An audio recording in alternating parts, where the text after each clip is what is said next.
"Come to Weissach," said the Porsche Museum, "and drive our Le Mans winning 962. "Are you serious?" I said. "The 1987 car, Rothman's livery, a machine I thought I'd never see in the raw, let alone sit in, let alone drive at the track on which it was developed." "That's right," they said. "And you can meet the legend that is Norbert Singer, the man who designed the car, the man involved in every Porsche Le Mans victory since the 917. "I'm there," I said.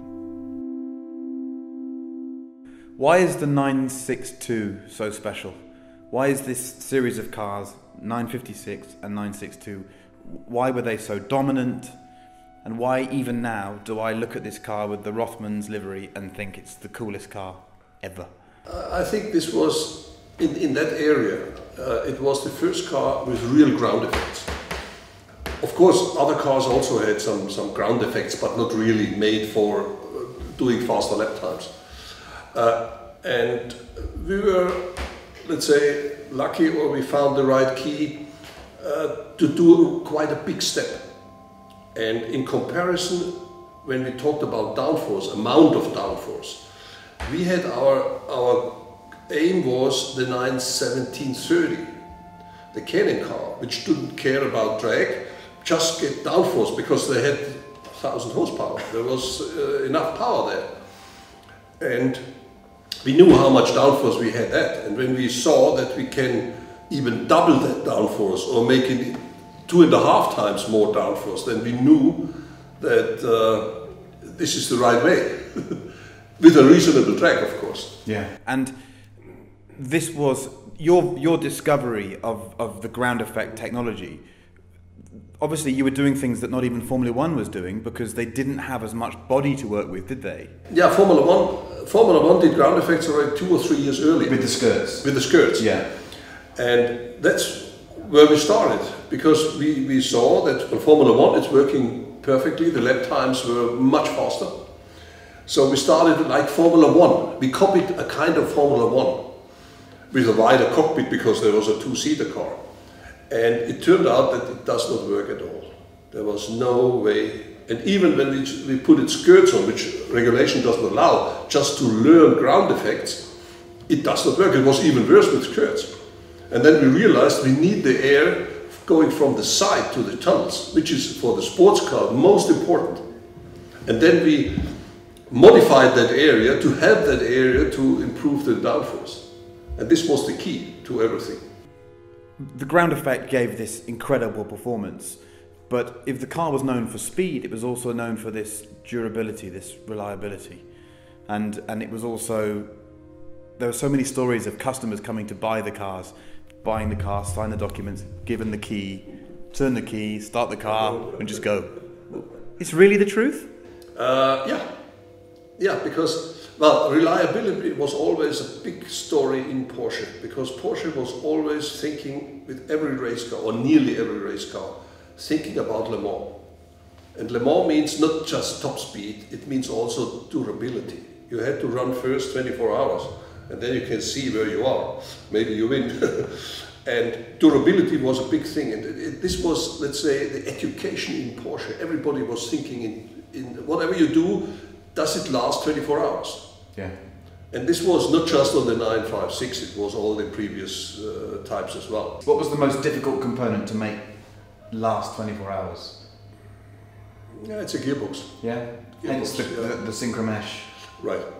Of course, we had a lot of experience in that, so it was not a problem on this car, on the 956, but on the previous cars. We had problems, we had problems with gearboxes. Yeah.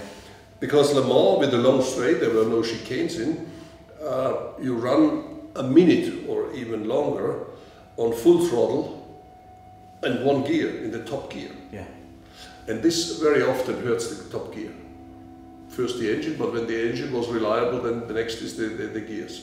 And did it feel like a challenge every time you went to Le Mans? Yeah, Le Mans is always a challenge, whatever. Even if you have, let's say, a reliable car, you are never 100% sure that some details may go wrong, which went 2 times or 3 times were right, but the 3rd or 4th times, they can fail.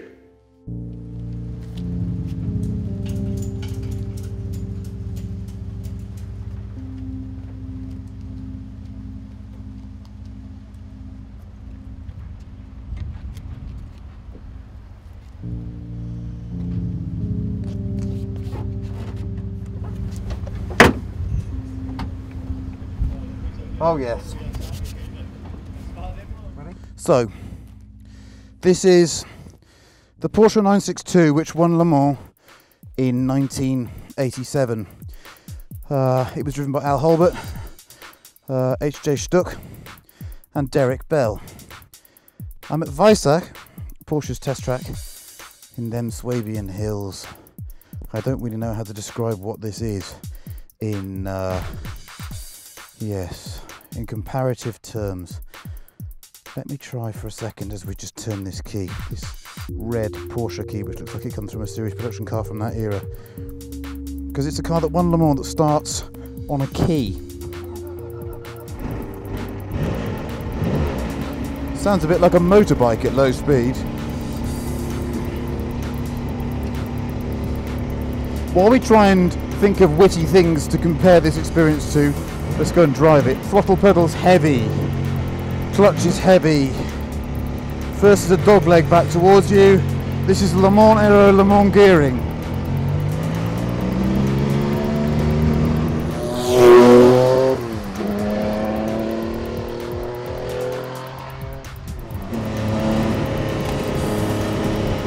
Car wants to change direction, doesn't have that much aero. We'll leave it in third through here. All sort of happens above about 5 when that turbo motor comes good.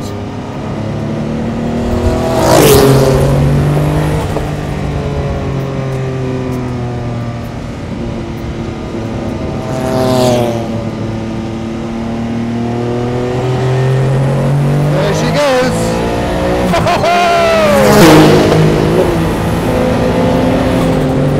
Into fifth.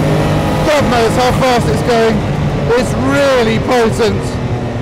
Brakes are from the era, let's say. Second gear to this right-hander then. Try and chase the throttle a bit. The gearing's long. This thing will do 240 miles an hour.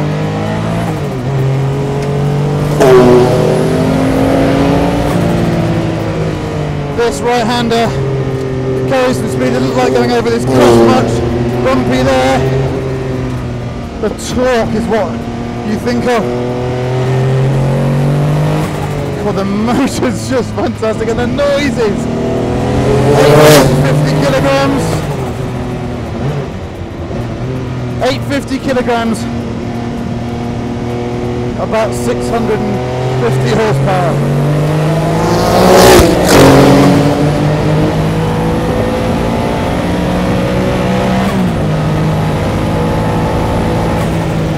Of course, it was all about going fast in a straight line, really.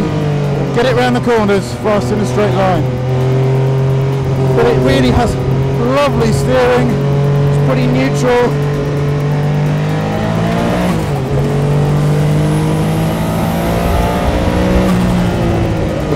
And then it just goes on the straights. The torque of the motor is great, and then you get this wallop at the top end. But it's small in here, and it's physical too.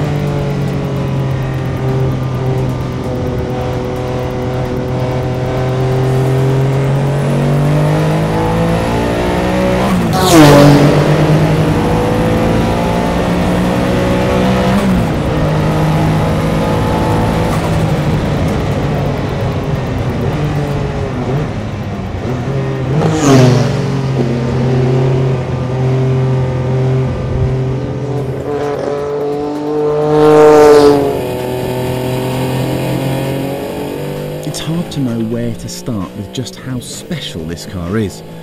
The bodywork is still battered from the race, the interior beautifully tatty. It has more power than a Noble M600, and yet it weighs 400 kilograms less. The acceleration is relentless. Driving it is the best thing I've done in years.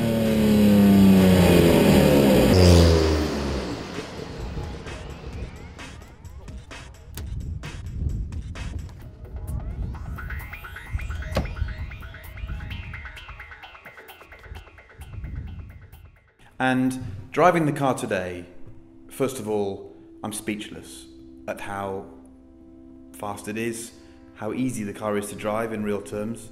One observation, the car has a spool differential, but it doesn't understeer it really at low speed. How do you do that? Because it should just push. Particularly with the turbo motor, it should just... But it doesn't. Well, it's a long way to find a setup to get rid of these understeer. It still has some understeer. It depends on the tires you're using. But it's and we made several times a comparison with a differential, a lock differential, and it always turned out this is the fastest way. Yeah. Doing the with the spool on that car with these tires on that time. Today, I think a spool is you can do it with a differential because you have learned a lot now with the differentials with these different things, and now a differential is a must. Yeah. But in these days, just spool was the best. On the long tail car, the 1987 car, obviously ground effect, long tail for Le Mans, but a big gurney on the back. A really big gurney. Why was this? For stability or because that's it's stability and it helps the front axle. Helps the front axle. Exactly. How did you work that out? No, this is funny because when the ground effect is really working, when you do something on the rear end, it's very often you have a response from the front, a bigger response from the front. And then you know your ground effects is working because the underflow is you influence and the other way around. If you do something on the front, it has influence on the back. So this is an amazing thing. But clearly your knowledge of the way air flowing over something makes that behave is extraordinary. Because you went ahead and this was all experimentation, wasn't it? Yeah. And do you think motorsport now is that you can't make the big gain now, can you? Everything's incremental. Right. Does that excite you less? We were at the beginning. Yeah. There you could do big steps. Now the big steps are done. And you had to find all the parts and pieces together. And at the end, it's a similar big step.